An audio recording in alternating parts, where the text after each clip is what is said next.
playing the new Sliver deck. Well, at least my version of it. I made a couple of upgrades to it that are reasonable for anybody to pick up, I think. I don't have any ramp, but I have 3 colors. I have some interaction. I feel like we could do better. Okay, more lands, but I have some ramp, I guess. A little saturated, but I don't want to go again. Especially in a more budget-friendly deck. Playing against Sliver Hivelord, Jhoira, and Torbran. It'll be kind of weird playing against Sliver Hivelords since probably we giving each other buffs. Forward Sliver is pretty sweet on the top end. I guess I could show you some of the list. This is the original list. It's valued at $365, while mine is valued at $264. Despite it being cheaper, I think I have the more desirable version. So now my slivers can bounce themselves. That's pretty dope. What would I rather have here? I guess I want red for lead off with Ornithopter. Next turn I could play Predatory Sliver and Sakura Tribuilder. Currently you could buy the Sliver Gravemother deck on MTGO for $40. I built mine for 13 ticks.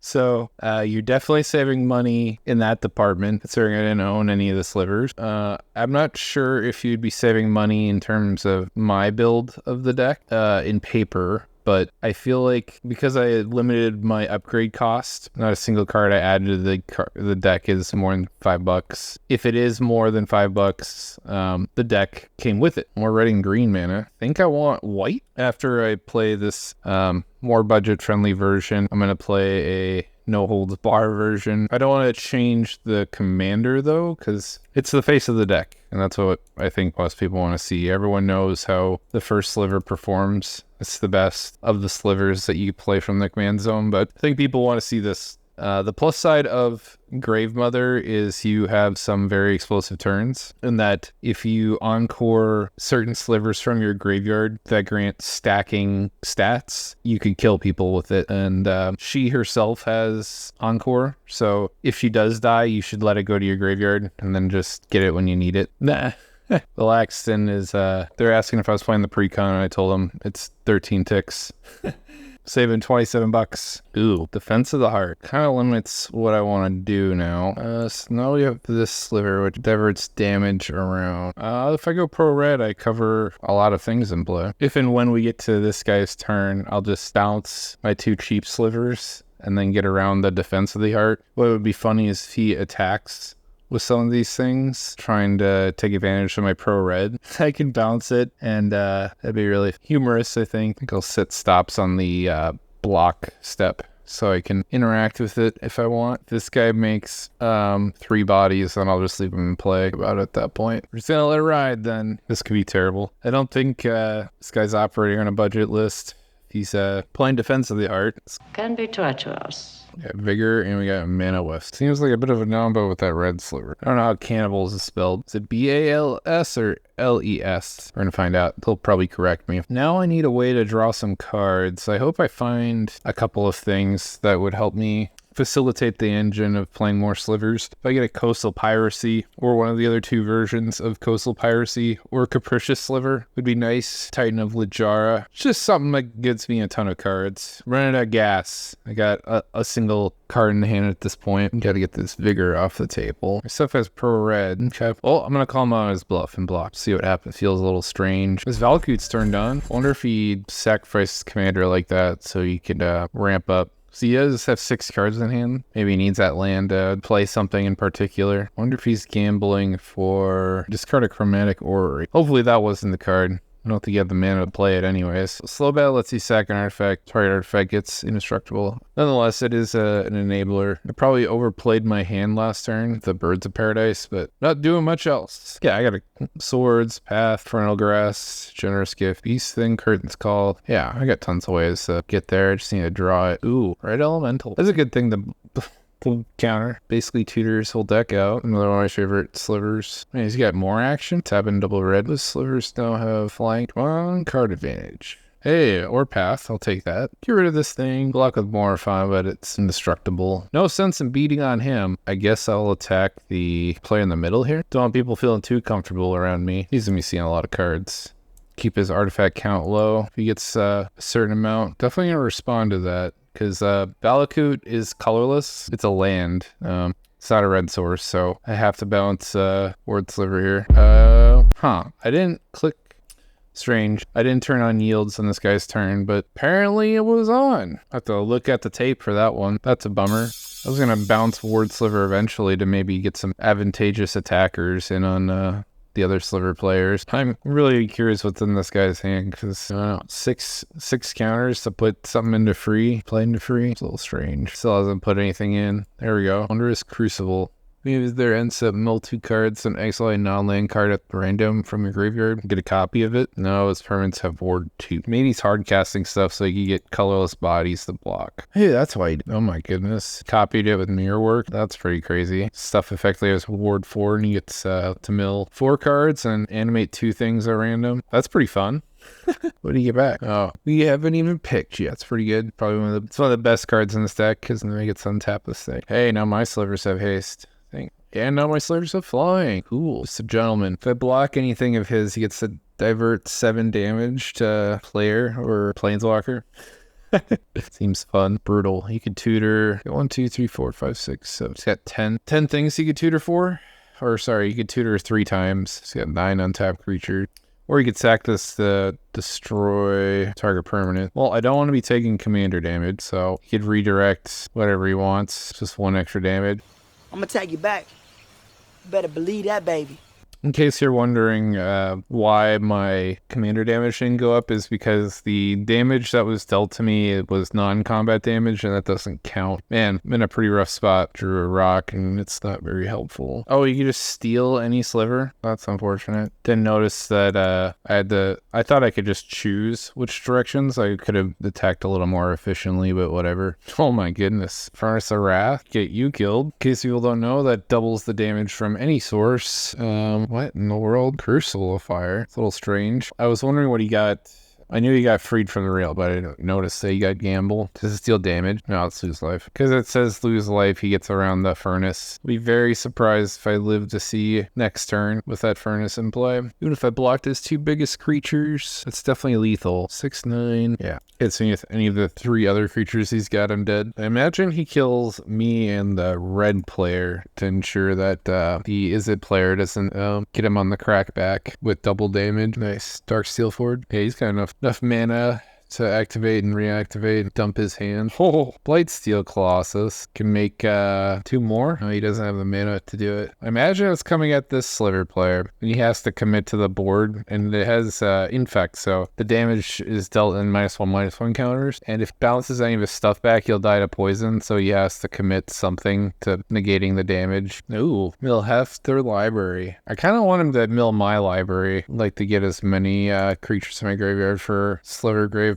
I wonder, it might be in Curry's best interest to just sack a Sliver to blow up Boots. Yeah, he's got enough mana to do that. He give up his haste enabler because he's already got it with Cloud Shredder Sliver, but he waited too long, or has his stuff on like, oh, this is double damage. Ooh, you might be dead actually.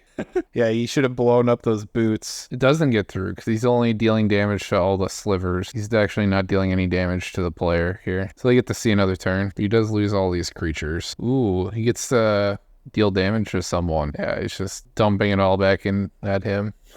What an interesting game. Don't start what you can't finish! Quit hitting yourself! Quit hitting yourself! Quit hitting yourself! Well, now he doesn't have as much mana to play with. He can tutor once, maybe twice, depending on if he has another lane drop off the top. I think this is still enough damage to at least kill me. I don't know if you can kill it. Got a bit of a standoff here. Block the biggest. I'll just take the rest. It would take a miracle. Since my stuff has haste, I make 1 copy from Predatory Sliver. It's not enough. But I'll go down with, swinging here. It's only formal that he finishes me off the good old-fashioned way. Kept drawing lands and rocks and getting my card advance, but that's how the cookie crumbles sometimes. Let's see what he got. Just another land.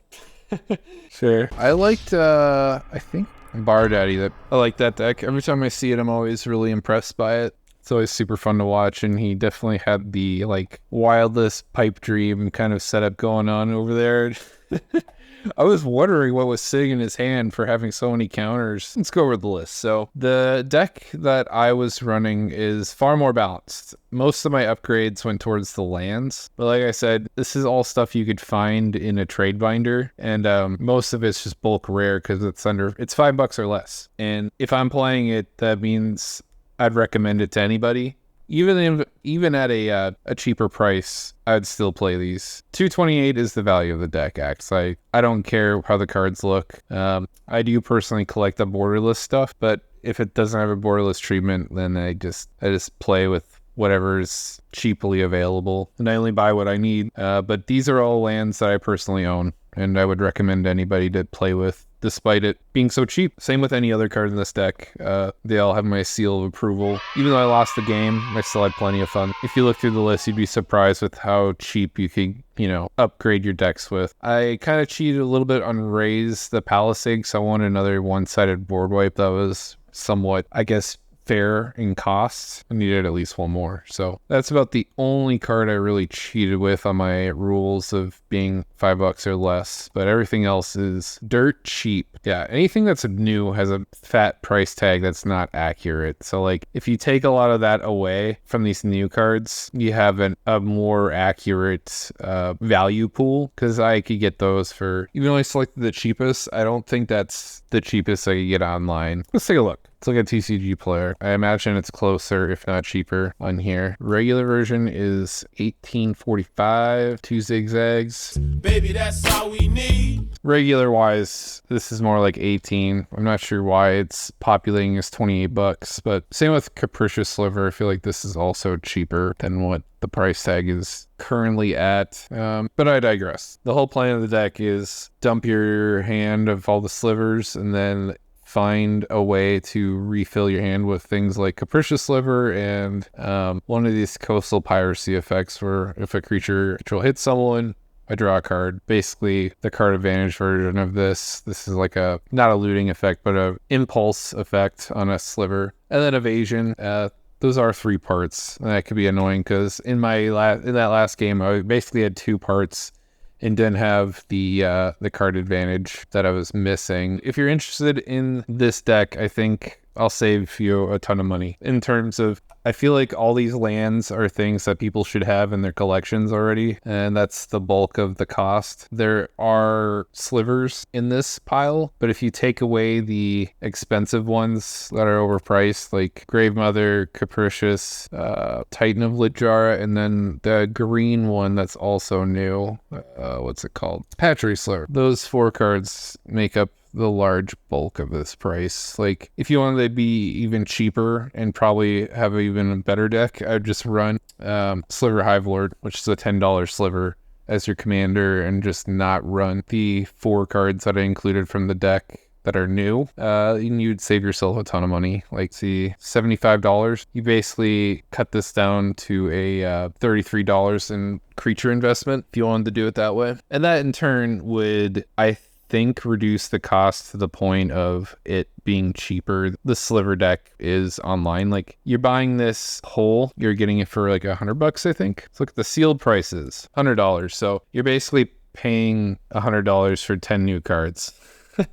The lands in this deck, the mana base is awful. And then there's there's like 10 cards that don't make any sense in this, and even the new cards aren't even that good. I'm only playing 4 of the 10 I think that were even good to be played in this deck. So you're basically paying $100 for 4 new cards, which you're not getting a good quality in terms of cards. You are getting some of these like sliver staples. Like most of these cheap ones are included in the deck and worth your time, but they're pennies. They're chump change. They're all less than $1, the ones that they do include. So take that with a grain of salt in terms of like measuring what you value and what you don't value. But if you have a sliver deck from your past, or you're interested in buying that one, I think you're just better off buying the pieces that you want and buying the rest in singles from some store of your choosing. And if you want directions for what cards you should be looking for, these are all reasonably priced cards. I'll include the list in the description below. I'm going to play the Planeswalker deck next, and then after that I'll do the Enchantments deck, and then finally the colorless deck. I'll circle back and I'll play everything with a no holds bar, no cap limit. Then you could see, I guess, an end game if you keep the deck around and you want to push it to its max potential. I'll have a list for that as well. So everyone have a good day. Hope you enjoyed. Bye.